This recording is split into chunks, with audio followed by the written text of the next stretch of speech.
सैनिक स्कूल हमारे देश के one of the most prestigious institute में से एक है। ये किसी आम स्कूल की तरह नहीं होता क्योंकि इसे खुद मिनिस्ट्री ऑफ डिफेंस ऑपरेट करते हैं। इस स्कूल का motive basic education with military buyers होता है, इसलिए इसमें हमारे देश के बेस्ट माइंड्स और बॉडीज ही एडमिशन ले पाते हैं। इस स्कूल में एडमिशन लेने के लिए बच्चों को एंट्रेंस एग्जाम, मेडिकल और फिजिकल टेस्ट और इंटरव्यू से गुजरना पड़ता है। तो इन सब चीजों से हमें ये तो आइडिया हो ही जाता है कि यहाँ पर पढ़ने वाले बच्चे कितने ज्यादा स्ट्रांग होते होंगे, बोथ मेंटली एंड फिजिकली। लेकिन 1 नवंबर 2025 की सुबह अरुणाचल प्रदेश के निगलोक के सैनिक स्कूल में एक ऐसी घटना घटी जिसकी वजह से सैनिक स्कूल की रेपुटेशन पर सवाल उठना शुरू हो गए, क्योंकि वहीं पर पढ़ रहे 12 साल के टाडू हारो की बेजा उसके ही हॉस्टल से थोड़ी दूर पाई गई। और ये मिलने के बाद स्कूल अथॉरिटीज ने हारो के पेरेंट्स को ये चीज इन्फॉर्म करी थी कि उनके बेटे ने वाटर टैंक से छलांग मारकर अपनी दे दी है। अब स्कूल अथॉरिटीज के इस बयान ने उन पर ही सवाल उठा दिया, क्योंकि सवाल सिर्फ ये नहीं था कि तादू हारो ने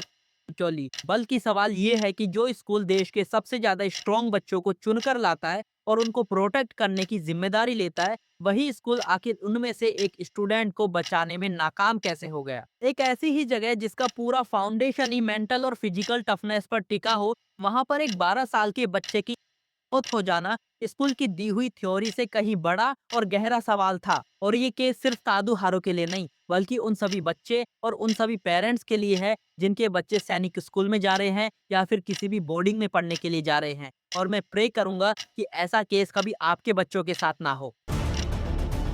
Haro, a class 7 student allegedly due to ragging and mental torture by senior students. उसका पाँव पूरा शिवर हो रहा था, ऐसा हो कि वो जो गिर रहा था, इतना देर तक ऐसा करने दिए। This case sparked outrage on social media. It has been assumed that he has committed. क्या आप लोग हमारे पिता को वापस जिंदा कर देगा? नहीं सकेगा, शर्म करो।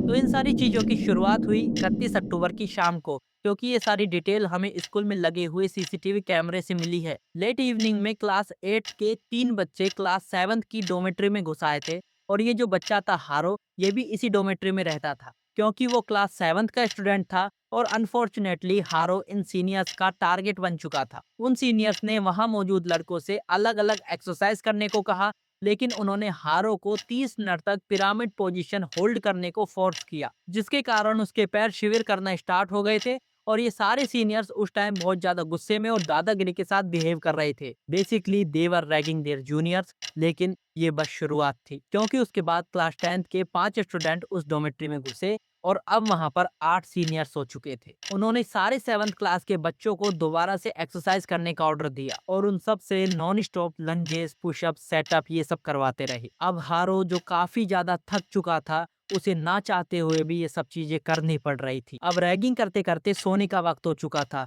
उन सारे सीनियर्स ने सभी बच्चों को बेड पर सोने को अलाउ कर दिया, लेकिन हारो के बेड पर बिछे गद्दों को उठाकर फेंक दिया और तो और उसका सामान भी बिखेर दिया और उसका मुंह ढक कर 10th क्लास की डोमेट्री में ले गए। वहां उन्होंने हारो को लात से मारा, किताबों से मारा और ये सब चीजें 15 मिनट तक चलती रही। तब जाकर फाइनली 11th क्लास के एक सीनियर ने उन 5 10th क्लास के सीनियर्स को रोका और फाइनली हारो को अपने रूम में भेज दिया। इतना सब होने के बाद भी ना हारो रोया और ना ही उसने किसी से कंप्लेन करी। बेचारे बच्चे पर कितनी ज्यादा ज्यादती, कितना ज्यादा प्रेशर था जो उसने किसी से नहीं कहा और चुपचाप जाकर सो गया। और अगले दिन यानी 1 नवंबर को वो सुबह 4 बजे उठा और सीसीटीवी फुटेज में वो काफी ज्यादा परेशान लग रहा था। एंड अराउंड 5:40 पर वो एक क्लासरूम में गया और वहां जाकर उसने अपना लास्ट नोट लिखा।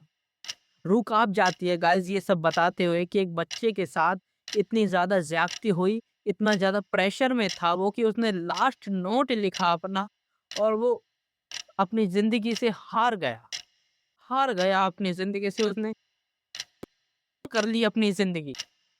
सॉरी गाइस, मैं थोड़ा इमोशनल हो गया। तादू हारू तब डिस्कवर हुई जब स्कूल के रूटीन मॉर्निंग ट्रेनिंग में उसका कुछ अता पता नहीं था और जब उसे ढूंढा गया तो उसकी ही डोमेट्री से थोड़ी दूर मिली। स्कूल अथॉरिटी ने तुरंत ही हारो के पेरेंट्स को इन्फॉर्म किया और उसके बाद रस्किन पुलिस स्टेशन में इन्फॉर्म किया। हारो की फैमिली पूरे 300 किलोमीटर का ट्रैवल करके निगलोक सैनिक स्कूल पहुंची, लेकिन वहां पर उन्हें उनके बच्चे को ढंग से देखने का मौका भी नहीं मिला, क्योंकि हारो की ऑलरेडी पोस्टमार्टम के लिए जा चुकी थी। सोचो गाइस, आखिर उस फैमिली के ऊपर क्या बीत रही होगी जिसे बिल्कुल भी नहीं पता कि उनके बच्चे के साथ आखिर हुआ क्या है, उनके बच्चे ने आखिर क्यों सुसाइड कर लिया। इनिशियली हारो की फैमिली बार बार पुलिस वालों से ये अर्ज कर रही थी कि उनके बेटे की मौत के पीछे का रीजन का पता लगाएं और उसके अकॉर्डिंग एक्शन, क्योंकि उनके लिए ये मानना बहुत ज्यादा मुश्किल था कि हारो जैसा लड़का सुसाइड कर सकता है, क्योंकि उनकी नजर में हारो कभी भी ऐसा लड़का नहीं था जो छोटे मोटे कारण की वजह से अपनी जान ले ले। हारो बहुत ज्यादा खुश मिजाजी लड़का था। टाडू हारो अरुणाचल प्रदेश के शुभंशी डिस्ट्रिक्ट का रहने वाला था।